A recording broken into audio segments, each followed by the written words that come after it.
Why does the ball go long on your serve? Usually it's because you're tossing the ball behind you and the racket face is open when you hit. Remember, you want the ball out in front. The best way to do that is with a loop toss.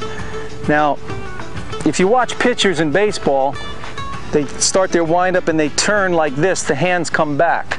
It's the same thing because the service motion is just like throwing a ball. It's the same thing. Your racket is going just like you're throwing.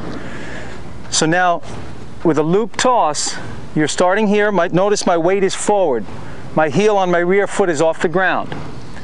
Okay, I rock back to the rear foot, but notice how the hands are coming back. See, the hands are coming back. Now, when the left hand reaches the belly button, it loops forward again. The weight goes forward again. That's the loop toss. So I'm here, forward, back, and then forward again. Okay, so you want, the biggest mistake people make with this is that they start forward, they loop back, and they keep going back this way, and then the ball gets behind them. This is a very subtle thing, and this is the hardest thing to get, but once you get it, I guarantee you'll have a toss that you can count on for a long time. So when you're here, forward, remember, you rock back to the belly button. When you get to the belly button, you're going to loop forward again. So this arm, your left arm, is coming up on a 45-degree angle, leaning this way. Remember, you're leaning in like that leaning Tower of Pisa. Okay? So this will prevent the ball from going long. The other thing is you got to work on that top spin, which we talked about. Remember, 7-1, and the racket's brushing that way on that 45-degree angle.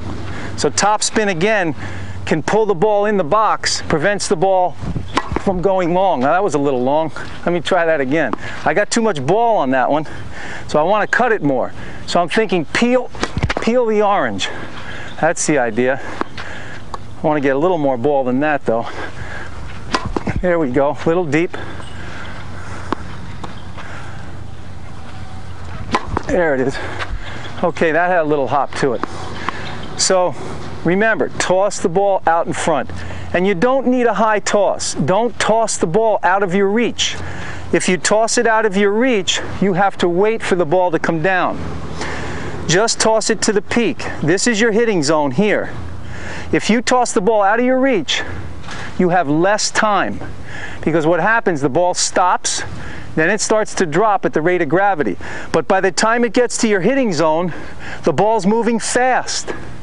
But if you just toss it to the peak, the ball stops for that millisecond in midair, starts to drop, but it's dropping slower here. So it seems like a contradiction, but really, if you toss it just to the peak, you have 10 times more time to hit the ball than if you toss it out of your reach, because now the ball is coming fast through your hitting zone.